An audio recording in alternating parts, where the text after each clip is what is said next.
Selamat pagi teman-teman di Sonora Network. Apa kabar di pagi hari ini? Dan tentunya dengan semangat yang baru, apalagi Anda yang ingin mencapai kesuksesan, khususnya teman-teman marketing, teman-teman sales yang ingin meningkatkan penjualan Anda, yang ingin meningkatkan penghasilan Anda. Ini ada ilmunya pagi ini yang kita mau bagi-bagi, kita mau sharing bersama dengan pakar Sales Mastery, Bapak Eloy Salukus sudah bersama saya di studio Sonora Jakarta pada pagi ini. Apa kabar Pak Eloy?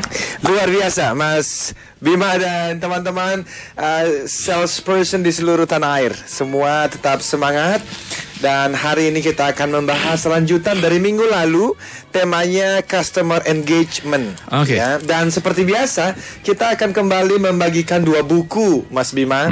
Jadi sekarang ini dari minggu lalu kita sudah memberikan komitmen kepada pendengar sahabat Sonora. Kalau Anda mengirimkan SMS, nah itu SMS-nya ke nomor berapa sih Mas Bima? Oke, silakan Anda bisa kirim SMS ke 0812 0812 1-12-9200. Nah, ini atau mereka juga bisa telepon ya. Bisa telepon di 021-633-7783. Mau tanya lo Twitter boleh Pak? Twitter juga boleh. Silakan. @Sonora FM92 atau @Eloy Saluku ya. Okay. Jadi hari ini kita akan bagi satu buku. Judulnya adalah Life Success Triangle. Itu buku motivasi yang saya jual dan menjadi national bestseller. Juga hadir di seluruh toko buku Gramedia. Dan yang kedua adalah novel True Story yang dituliskan oleh Mbak A.E. Albertine Endah yang berjudul Eloy, itu judulnya. Nama saya Perjalanan Ajaib Anak Penyelaman Nias ke Panggung Dunia. Ya. Jadi kalau Anda mau mendapatkannya, ayo berpartisipasi, berbagi pengalaman. Dan hari ini kita akan teruskan Customer Engagement Mas Bima. Nah, Customer Engagement itu sebetulnya bagian dari Rave Selling, Relationship Based and Value Creation Selling. Ini saya bacakan dulu. Itu yang namanya Rave Seller punya 10 ciri-ciri Mas Bima. Banyak banget Pak ya? Iya. Jadi ada 10. Nanti apa bedanya dengan hard selling, apa bedanya dengan consultative selling, terdapat di dalam 10 ciri-ciri khusus ini. Ya, secara cepat saja karena kita sudah pernah membahas beberapa bulan yang lalu. Rave Seller itu melihat prospek sebagai pribadi yang perlu ditolong dan dilayani. Sebaliknya, salesperson di mata prospek itu bukan hanya sekedar seseorang yang sedang mencari jalan untuk menutup sales targetnya, tetapi salesperson dilihat sebagai pribadi yang siap menolong dan melayani, sekaligus ahli dalam bidangnya sehingga patut untuk dihargai, Mas Bima. Yang ketiga, akhirnya hubungan di antara keduanya, antara si salesperson atau account officer atau relationship officer dengan konsumen dan nasabah, itu si konsumen, si nasabah mau dan sedang berbicara dengan salesperson, bahkan meminta atau mengusulkan suatu produk atau layanan baru yang mereka butuhkan agar dibuat di perusahaan tempat salesperson atau si AO bekerja, atau diminta membantu konsumen atau nasabah mendapatkan alternatif solusi terbaik. Nah, dan 4 itu pembicaraan mereka waktu ketemu nih. Waktu ketemu Mas Bima, pembicaraannya adalah kebutuhan atau afflictions daripada si konsumen. Dan itu bukan hanya afflictions, bukan hanya kebutuhan, tetapi juga aspirationsnya. Apa itu harapan-harapan, cita-cita konsumen, serta solusi terbaik untuk kedua hal tersebut demi kesuksesan konsumen dalam bisnis dan kehidupan. Bahkan Mas Bima, kadang mereka berbicara bukan hanya sekedar produk atau jasa, tetapi sudah berbicara mengenai hal-hal yang pribadi. Konsumen sudah mau berbicara hal-hal pribadi karena dia sudah punya kepercayaan yang cukup tinggi kepada si AO, RO atau si salesperson ini. Kelima, secara cepat, tenaga dan waktu daripada salesperson dihabiskan untuk memahami kebutuhan dan harapan konsumen, di mana perlu si salesperson memberikan masukan sambil terus memperdalam atau memperkuat dialog serta hubungan saling percaya, termasuk, nah ini penting, termasuk bila solusi terbaik untuk kebutuhan konsumen adalah barang kompetitor. Nah, yang keenam, indikasi kesuksesannya kalau untuk hard selling dan consultative selling itu hanya sales target tercapai saja. Kalau ref selling, betul sales target penting sekali. Harapan adanya transaksi penjualan yang saling menguntungkan penting sekali. Tetapi tidak kalah penting yang merupakan sisi mata uang dari selling mata uang yang lain adalah hubungan saling percaya. Jadi KPI-nya termasuk di dalamnya adalah mengukur customer relationship capital. Ya, bagaimana hubungannya dengan si nasabah. Yang ketujuh, pengetahuan yang dimiliki, dia memahami bisnis sendiri, produk dan jasa yang ditawarkan, memahami bisnis konsumen, termasuk produk dan jasa kebutuhannya, tetapi tidak terbatas pada itu. Dia juga mengerti kebutuhan daripada dia mengerti juga bisnis dari kompetitor, bahkan substitusi daripada produk dan jasa yang diberikan, dan tidak kalah penting, dia bahkan mengerti, memahami tren pasar, makro mikroekonomi, aturan perundangan dan sebagainya. Ini adalah memang reseller ini adalah yang terpandai, pinter daripada orang-orang sales di pasar. Dan yang kedelapan, harga tidak lagi menjadi yang paling utama di dalam dia jualan karena sudah ada hubungan baik. Yang kesembilan, kepercayaan dirinya tinggi sekali. Kenapa? Karena dia yakin pada kemampuannya di dalam melayani dan menolong customernya, yang mencintai pekerjaannya. Dan yang terakhir adalah filosofi dasarnya. Beda sekali.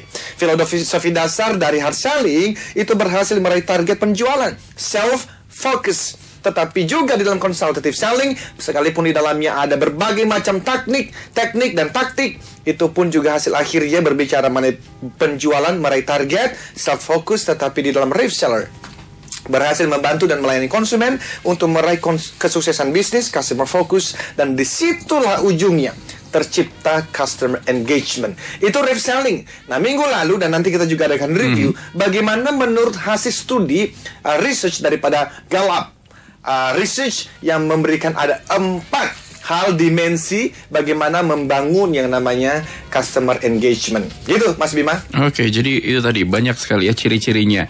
Nah, kalau ada di antara yang datang ke Anda, mungkin Anda sebagai customer atau Anda sebagai klien begitu ya. Dengan ciri-ciri tadi, wah Anda pasti tahu ini pasti reseller nih. Gitu ya. Atau kalau yang langsung jualan, ini yang langsung jualan gitu ya.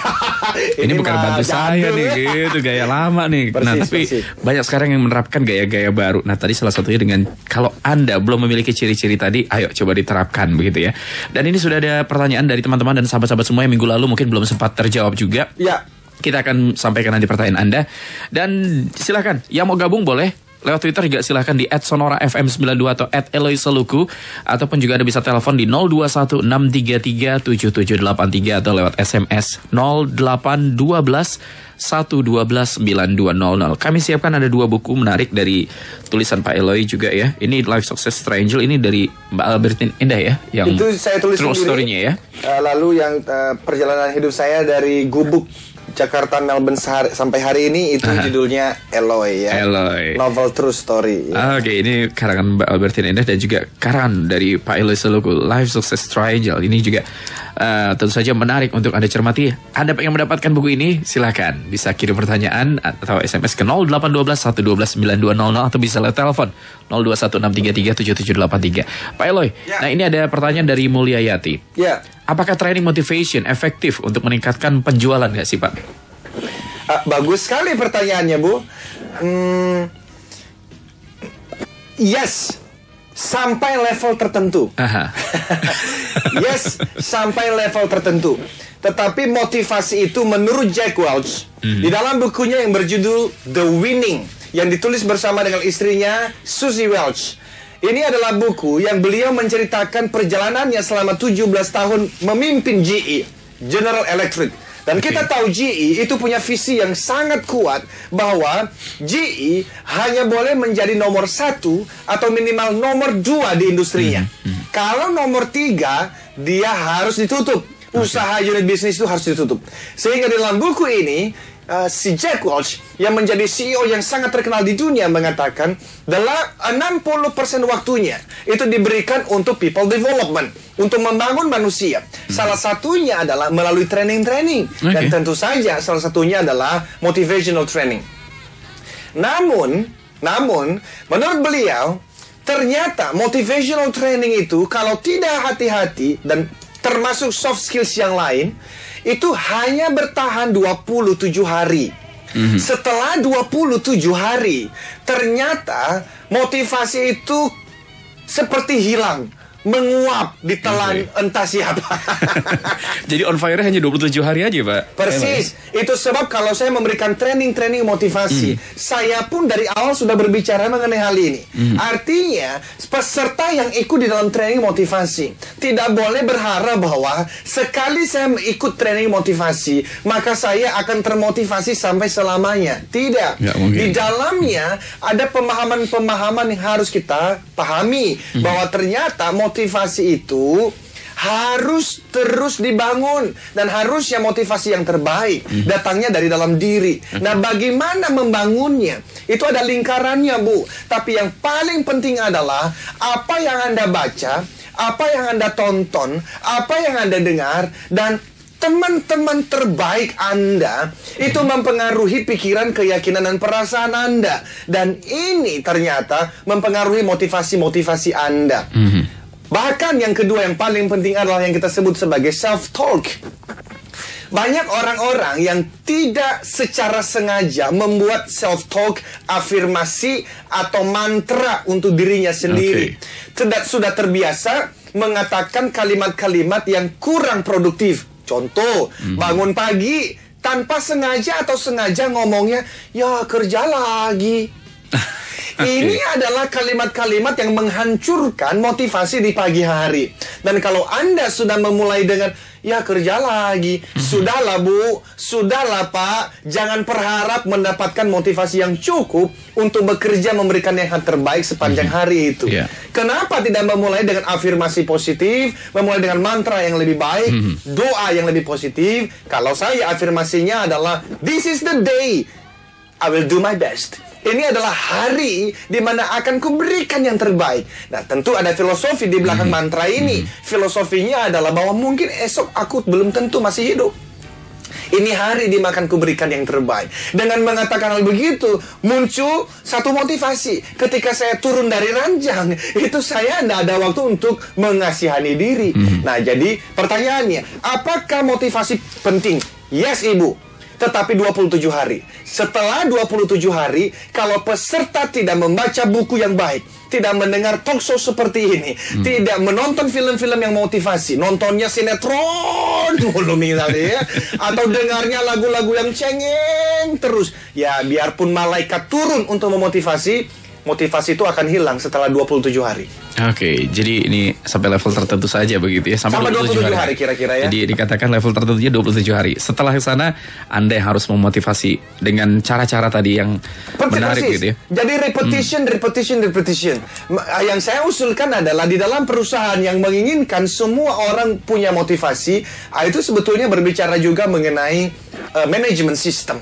Seseorang diharapkan untuk termotivasi, tetapi dia nggak ngerti yang namanya dia datang pagi, tidak pernah terlambat, lalu dia pulang juga paling malam, tetapi ternyata remunerasi, ternyata reward yang dia dapatkan sama saja dengan orang yang selalu terlambat.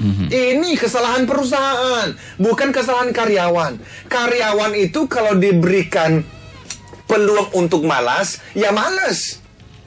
Kalau diberikan sistem yang baik untuk dia perform, ya dia performing. Itu sebab misalnya di Capstone Consulting Performance kami berbicara mengenai itu. Sistem manajemen. Kenapa? Karena setelah saya menyampaikan motivasi, sales training, coaching dari tahun 2004 sampai hari ini, ada klien saya yang ngomong, Mas Bima, kenapa kok hasilnya tidak maksimal ya? Jelas. Kalau mau hasilnya maksimal, put on your best system. PDCA-nya mesti jalan, balance scorecard-nya mesti ada, semua harus diukur dengan baik. Yang namanya seorang diberikan reward, itu kalau dia melakukan X, dia akan diberikan sesuatu yang tidak ada rewardnya, bahkan dia diberikan teguran kalau dia melakukan Y. Semua harus terukur. Jika tidak, manusia yang termotivasi pun akan tergoda untuk menjadi tidak termotivasi dalam bekerja. Disiplin itu adalah sebuah budaya. Budaya itu dibangun berdasarkan nilai. Nilai itu dibangun jika sudah ada sistem-sistemnya. Nah, itu adalah tanggung jawab manajemen dan perusahaan. Oke. Kita masih akan bahas tentang customer engagement di pagi ini. Teman-teman di Sonora Network yang mau bergabung silakan. Masih kami tunggu untuk Anda yang bergabung di pagi hari 0812 9200 0812 112 9200 atau Twitter kami di @sonorafm92 atau juga bisa lewat telepon di 0216337783. Masih di acara Sales Mastery with Eloy Saluku.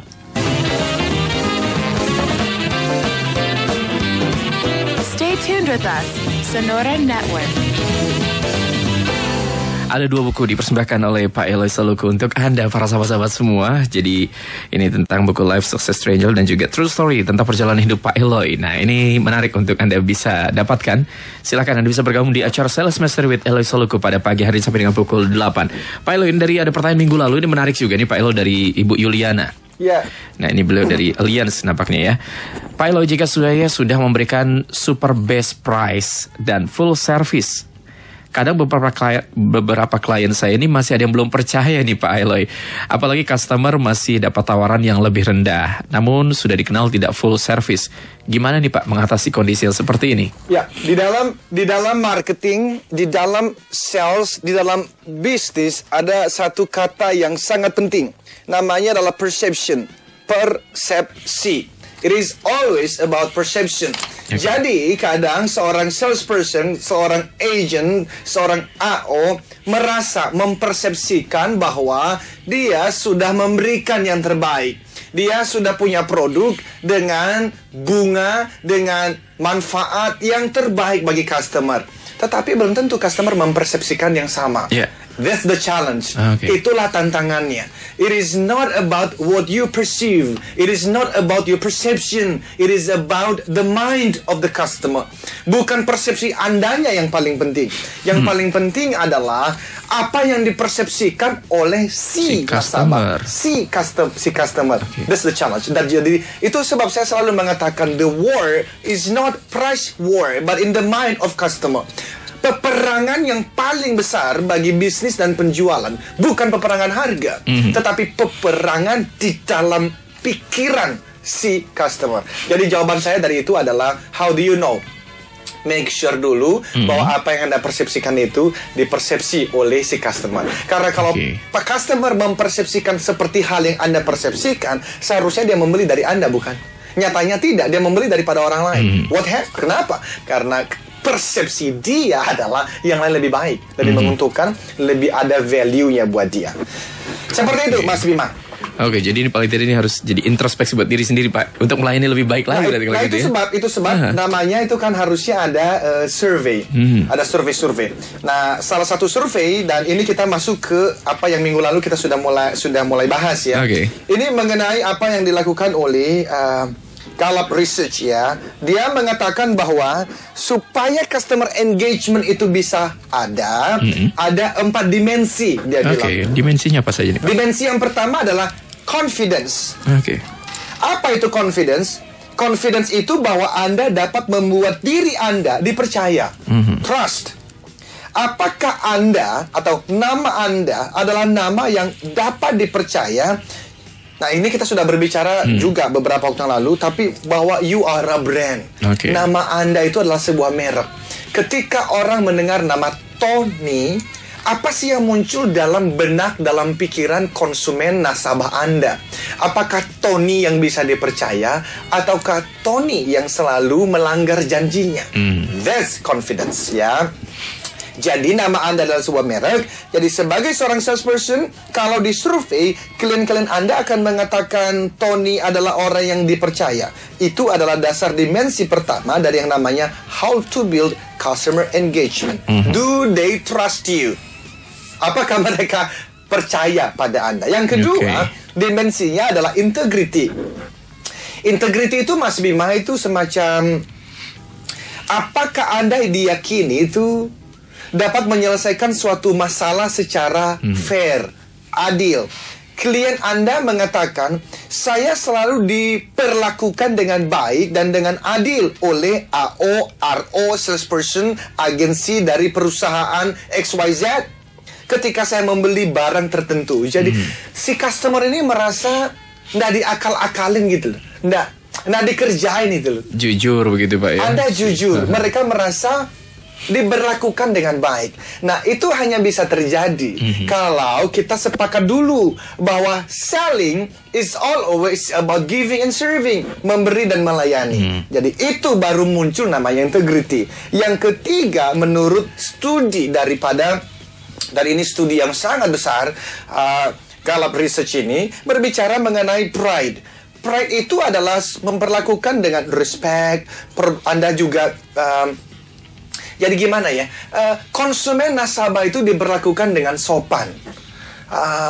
Produk Anda bisa baik, jasa Anda, bunga Anda bisa rendah, tetapi kalau si nasabah merasa tidak diberlakukan dengan baik, mereka juga nggak punya pride. Makanan yang Anda jual di restoran bisa yang terenak di Jakarta, tapi kalau saya ke sana ternyata orang-orang yang bekerja di sana tidak menyambut saya dengan baik, maka juga saya tidak ada pride.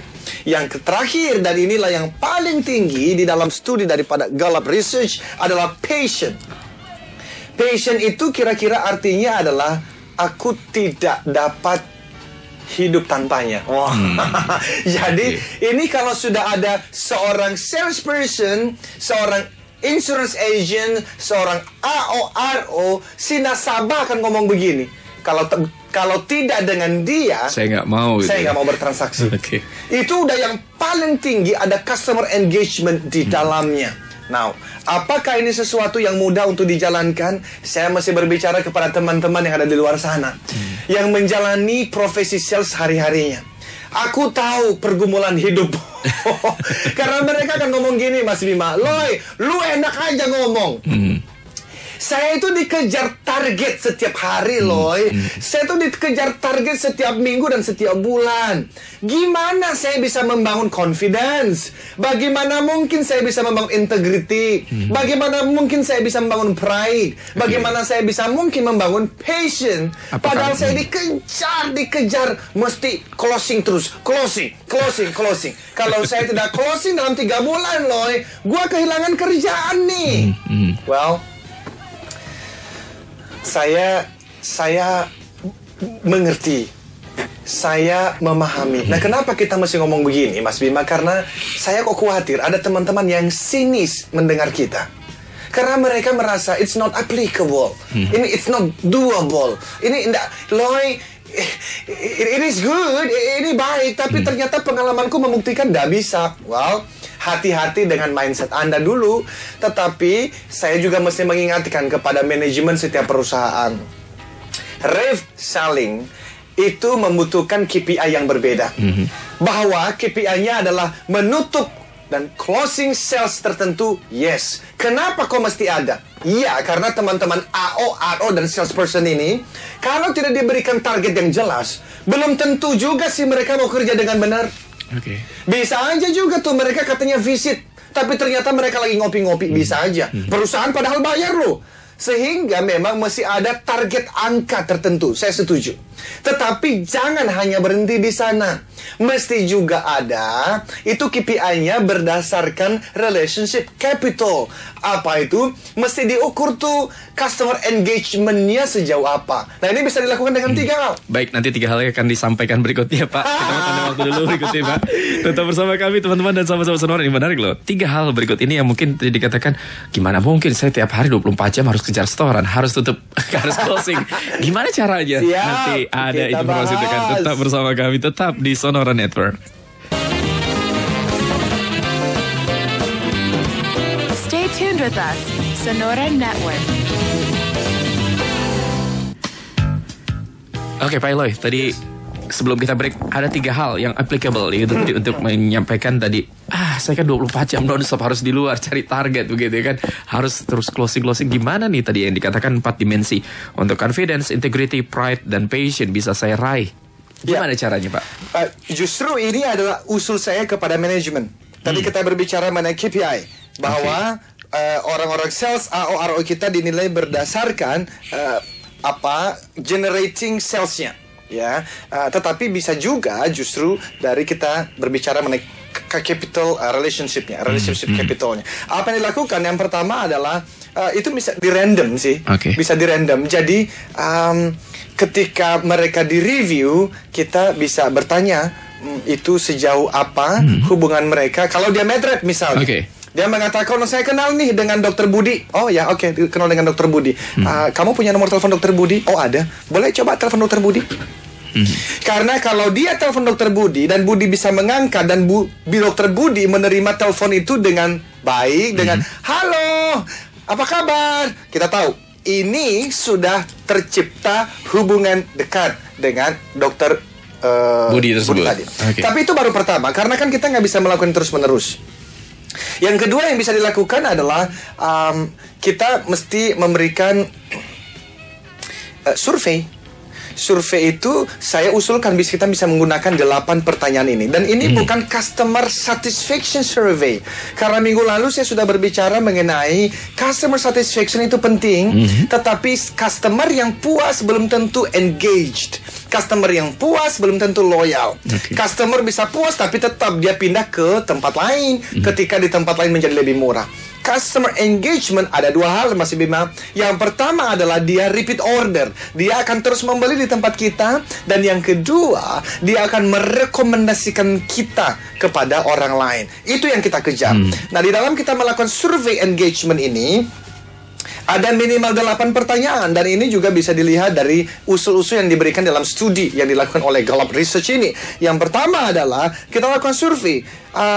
Kalau kita berikan nama Tony, satu nama yang saya selalu percaya. Nah, itu nanti dibobot tuh dinilai 1 sampai 5 misalnya. Si customer menjawab apa? Si nasabah menjawab apa? Tentu 5 itu yang terbaik. Yang kedua, Tony selalu memberikan apa yang dijanjikan. Kalau dia berjanji jam 9 datang, dia datang jam 9. Kalau dia berjanji deliver pada 2 hari setelah tanda tangan kontrak, dia lakukan. Yang ketiga, Tony selalu memperlakukan saya dengan adil. Ini ditanya. Yang keempat, kalau ada masalah dengan produk atau jasa atau apapun, saya bisa dengan tenang untuk mendapatkan solusi yang memuaskan dari si Tony. Ini ditanya. Saya bangga menjadi customer dari perusahaan XYZ dan salesperson AORO si Tony. Yang keenam, saya Tony selalu memperlakukan saya dengan hormat. Tony atau perusahaan Tony, PT XYZ, perusahaan yang baik dan pas untuk saya. Saya tidak bisa membayangkan hidup tanpa perusahaan itu dan tanpa Tony. Ini di survei. Nah, tentu nanti bagi perusahaan adalah, saya mana ada waktu untuk melakukan. Well, selalu ada harga yang mesti dibayar. Dan kalau Anda mau mengukur, maka salah satu ukurannya adalah ini. Lakukan namanya Customer Engagement Survey. Dan ini pun juga kami bisa memberikan layanannya. Tapi yang paling penting adalah di dalam yang namanya Customer Engagement, Mas Bima, ini bicara mengenai beberapa kata kunci. Yang pertama, emosi. Emosi itu jadi berhubungan dengan personal. Jadi ada personal relationship di dalamnya. Ada emosi di dalam hubungan itu. Yang kedua, berbicara mengenai konsistensi. Konsistensi ini artinya in every transaction. Di dalam setiap pertemuan dengan nasabah, itu kita memberikan ke-8 pertanyaan tadi. Atau minimal kita punya filosofi, selling is always about giving and serving. Nah, giving and serving itu always, ini berbicara mengenai konsistensi. Nah, kalau berbicara mengenai konsistensi, berbicara mengenai authenticity. Apa itu?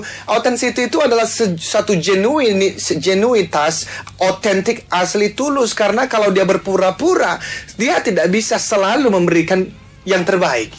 Itulah sebab filosofi dasarnya kita mesti sepakati dulu bahwa selling is about giving and serving, not just another sales tactics. Artinya, apa yang selama ini saya gaungkan mengenai selling adalah memberi dan melayani, itu bukan cuma sekedar taktik yang lain. Karena kalau cuma sekedar taktik, kita kembali saja pada consultative selling. Di consultative selling itu sudah banyak taktiknya. Tapi namanya taktik, Mas Bima, itu tidak tulus. Taktik itu hanya taktik. Hanya untuk membuat customer membeli dari saya. Apakah saya betul-betul secara tulus mau menolong, membantu customer saya? Tidak. Jadi saya mengatakan, selling is about giving and serving, not just another sales tactics, but a lifestyle. Ini adalah lifestyle. Kalau dia sudah menjadi lifestyle, maka dia bisa konsisten, dia bisa otentik. Dan itu justru menjadi pertanyaannya. Karena pertanyaannya adalah, How? Gimana caranya? Karena saya hari Jumat yang akan datang ini, Mas Bima, saya akan berbicara di salah satu bank terbesar di Indonesia ini. Para AO dikumpulkan. Dan saya akan berbicara mengenai hal ini. Sebetulnya adalah isunya, they know what to do. Mereka tahu apa itu yang namanya customer engagement. They know it. Mereka bahkan klaim mereka tahu apa yang mesti dilakukan. Masalahnya adalah nggak ada waktu untuk melakukannya. Well, is that true? Apakah itu betul? Karena pada ujungnya adalah saya percaya kalau dia pegang 100 account, dia memang tidak ada waktu. Tetapi kan kita bisa pakai hukum Pareto minimal. 20 dari 100 itu adalah 20 nasabah yang mendatangkan 80% keuntungan.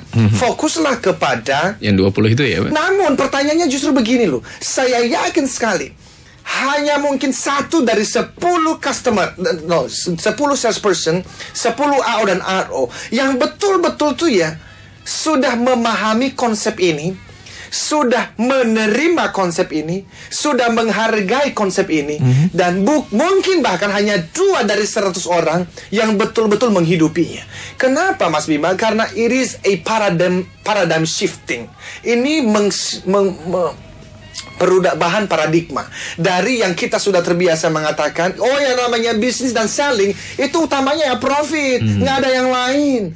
Saya mengatakan bahwa yes, profit penting, yes, pertumbuhan perusahaan penting. Kenapa? Karena kalau tidak punya profit, tidak bertumbuh dengan gimana bisa memberi dan melayani customer. Jadi yang namanya profit dan business growth itu sangat penting.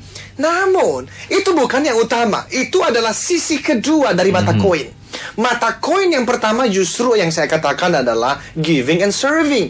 Itu sebab saya selalu mengatakan, salesperson yang hebat, dia akan bangun pagi dan berkata, saya bisa menolong siapa hari ini. Customer yang standar mediocre, dia akan sibuk mencari leads dan berkata, saya bisa jualan pada siapa hari ini. Bahkan kalau dibuat lebih apa adanya, mereka ngomong begini, siapa korban hari ini?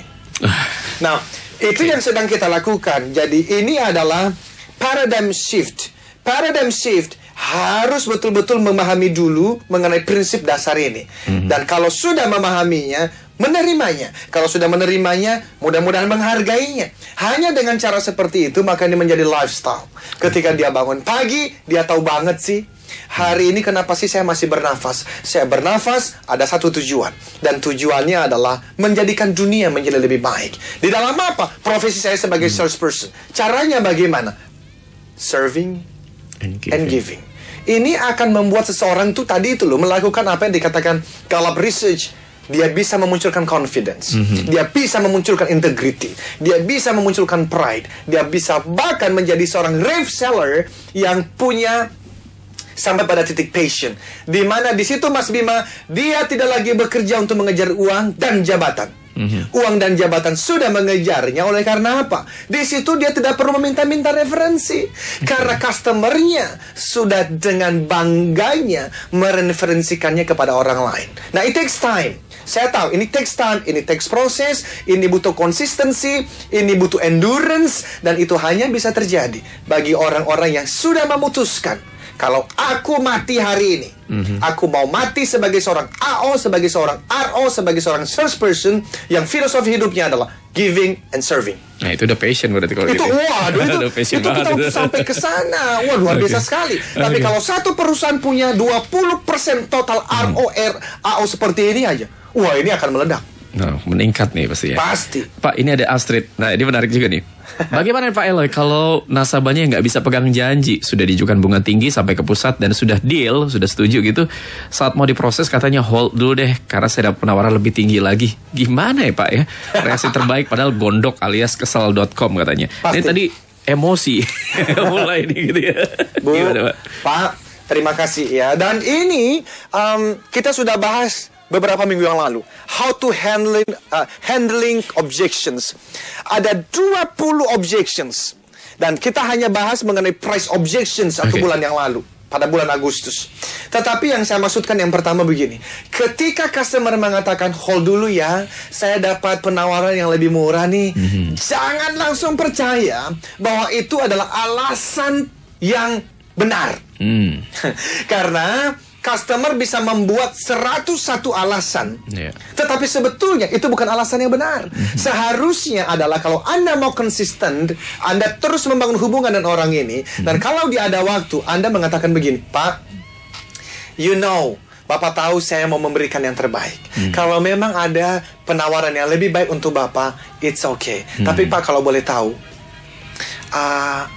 yang membuat Bapak mengconsider mereka dan bukan saya, kira-kira apa? Supaya ke depan saya bisa melakukan yang terbaik. Ini adalah butuh kejujuran, ini genuine, ini authentic yang saya sebutkan tadi. Pertanyaannya tapi, do you have time to do that? Are you willing to do that? Apakah Anda punya waktu untuk melakukan itu, untuk datang dan meminta waktunya? Ini pertanyaannya, karena kalau mau jujur, RO salesperson di seluruh dunia punya satu pola.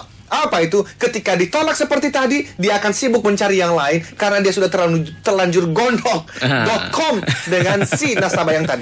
Padahal kalau dia saja sadar, di dalam ilmu sales, Anda harus ditolak 4 kali, Anda baru boleh mencari yang lain.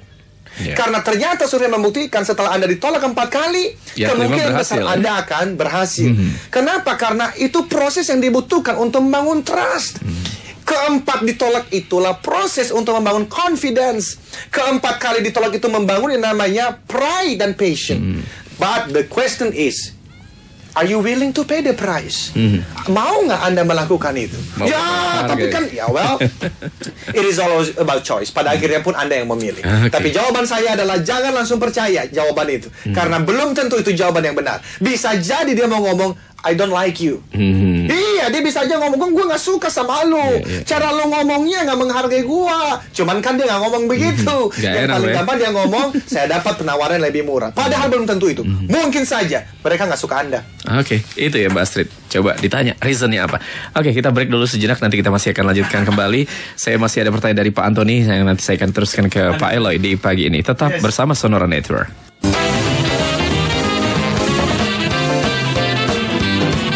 Stay tuned with us, Sonora Network.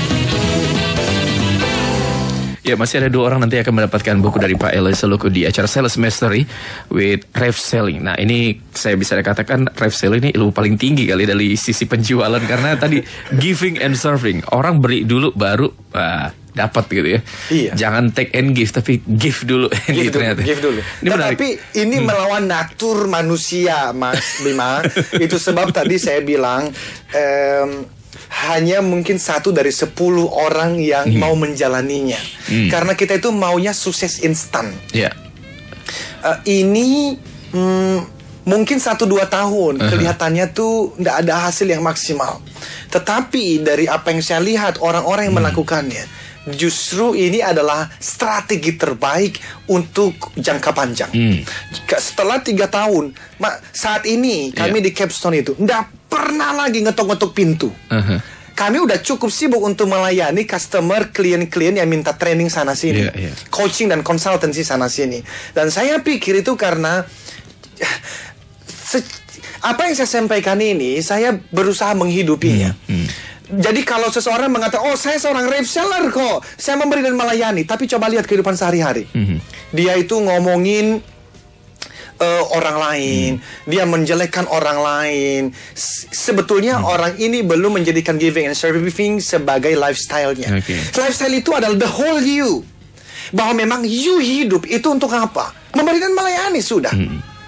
Tetapi kalau Anda kelihatan melayani di depan customer dan Anda membicarakan keburukan orang lain di belakang, you are not a rev seller. Rev seller is a whole you, di mana Anda hidup setiap hari hanya untuk tujuan ini. I want to give, I want to serve. Apakah itu Anda tidak butuh profit? Profit itu harus. Gimana you bisa memberikan dan melayani? Apalagi tadi ada pertanyaan Pak Christian tentang entertainment. Customer engagement, apakah harus dijalin dengan sering entertain customer? Apalagi entertainnya di tempat-tempat itu ya, Pak Christian. Pak, jawaban saya yes or no. Yes and no. Yes-nya adalah karena saya bertemu dengan teman-teman yang melakukannya dan ngomong ke saya begini, Loy, you kalau transaksi dan deal dengan perusahaan ini dan itu harus entertain mereka. Wow, it is all ini tentang budaya sih. Dan ini juga mengenai prinsip hidup dari seorang salesperson. Oke. Saya nggak bisa ngomong banyak nih Mas Bima, karena temanku ngomong, loh ini saya lagi bidding 10M nih. Dan kalau saya tidak bawa dia ke tempat pijat nih, saya nggak bisa dapat nih. Karena bapak ini sukanya ke sana. Ada yang dibawa sampai ke Singapura, Mas Bima. Hanya untuk apa? Entertaining yang begituan. Wow, ini udah berbicara mengenai personal values. Ini nilai-nilai pribadi Anda. Kalau Anda menjalani hidup 10M yang terpenting, Anda akan melakukan entertaining ini. Kalau Anda merasa bahwa, well, ini penting sih, tetapi kok hati nuraniku itu kok kayaknya kok gelisah ya. Karena di dalam success triangle itu ada 3 pilar, Mas Bima. Personal mastery, interpersonal mastery, spiritual mastery. Now, spiritual mastery berbeda dengan religiositas. Okay? Spiritual mastery tidak berbicara mengenai agama atau kepercayaan tertentu. Saya selalu mengatakan, selama Anda yakin ada kuasa yang lebih tinggi dari manusia dan Anda berpegang pada kuasa itu, that's what we call spiritual. Namun spiritual berbeda dengan religiositas. Religiositas adalah itu perilaku agamawi, ritual. Orang bisa ritualnya begitu baik, Mas. Doa, puasa, memberikan sedekah dan berbagai macam. Tetapi apakah menjamin spiritualnya baik? Belum tentu, Mas Bima. Spiritual itu adalah ketika contoh, Mas Bima, ini kita masih ada waktu ya? Ya, sedikit lagi, Pak. Sedikit lagi. Seperti misalnya saya habis training, saya pulang malam, saya sampai di tempat di rumah, istriku sudah tidur, anak-anak sudah tidur, pembantu katakanlah waktu pulang lebaran kemarin tidak ada di rumah. Di atas meja saya kelaparan, nggak ada makanan. Lalu pagi-pagi saya bangun 4:30, juga ternyata di meja nggak ada makanan. Istriku dan anak masih tidur. Ketika saya pergi, istriku dengar dia bilang, "Papi, itu di dapur ada sampah, tolong dibuang sekalian." Saya akan banting pintunya dan saya akan mengatakan, "Kamu ini istri macam apa? Istri pulang tidur, istri pergi tidur." By the way, istri saya nggak seperti itu. Ini hanya contoh saja. Lalu saya pergi dan saya tidak merasa bersalah sama sekali. 2 minggu kemudian, katakanlah saya bertemu dengan spiritual yang baik. Saya mengerti apa itu spiritual, lalu saya pulang. Ketika saya pulang, kejadiannya persis sama seperti 2 minggu sebelumnya. Saya pulang tidak ada makanan, istri sedang tidur. Saya bangun pagi, istri masih tidur, tidak ada makanan. Waktu saya pergi, istri bilang, "Papi, itu sampahnya sekalian." Pertanyaannya, apakah saya masih bisa banting pintu dan marah-marah? Jawabannya masih. Tapi bedanya adalah, Mas Bima, ketika saya sampai di dalam mobil, hatiku mulai gelisah. Kenapa hatiku gelisah? Karena hatiku sudah bukan lagi hati 2 minggu yang lalu. Hatiku sudah diubahkan. That's spiritual. Jadi, kalau berbicara dengan pertanyaan Pak Christian, Anda mengentertain dengan sekedar main golf, silakan. Anda mengentertain sekedar mereka membawa nonton olahraga yang mereka suka, silakan. Tapi kalau ke-entertain yang dimaksudkan adalah entertain macam yang lain, silakan saja. Tetapi saya tidak mendukungnya. Oleh karena kalau Anda punya spiritual yang baik sih, hatimu pasti gelisah. Hati nurani berbicara. Hatimu pasti gelisah. Oke, Pak Eloy, sayang sekali waktu kita terbatas. Minggu depan ini pertanyaan-pertanyaan yang belum Cepat terjawab sekali ya. Saya akan sampaikan kepada Pak Eloy masih tentang customer engagement yang menarik banget nih untuk teman-teman dan para sahabat-sahabat semua. Kayaknya pengen semuanya berkembang, pengen usahanya bertumbuh nih Pak Eloy ya. Pasti, dan kemungkinan besar minggu depan kita dapat bintang tamu yang sangat luar biasa, Ibu Irene Wusan. Beliau akan berbagi lebih kepada how to namanya itu retain your best employees atau your best sales people. Oke. Bagaimana mempertahankan orang-orang sales terbaik Anda. Baik, ini menarik. Besok bisa ikutan minggu depan ya perbincangannya di hari Rabu. Dan 2 orang yang beruntung mendapatkan buku Pak Eloy. Selamat untuk Astrid yang tadi kesel.com. Mudah-mudahan gak kesel lagi setelah baca buku Pak Eloy ya. Iya. Kemudian Pak Antoni yang pertanyaan belum saya jawab nih, mungkin nanti minggu depan akan Minggu saya depan teruskan kita ya. bahas, Pak Antoni. Bagus sekali Selamat untuk pertanyaannya. Pak Antoni dan juga Astrid. Nanti bukunya bisa diambil di Radio Sonora. Terima kasih Pak Eloy untuk waktu bersama kita di pagi ini di Terima acara kasih. Sales Mastery. Yes. Saya Bima. Saya Eloy, katakan Yes, yes I I can. can. Salam sukses Triangle. Triangle.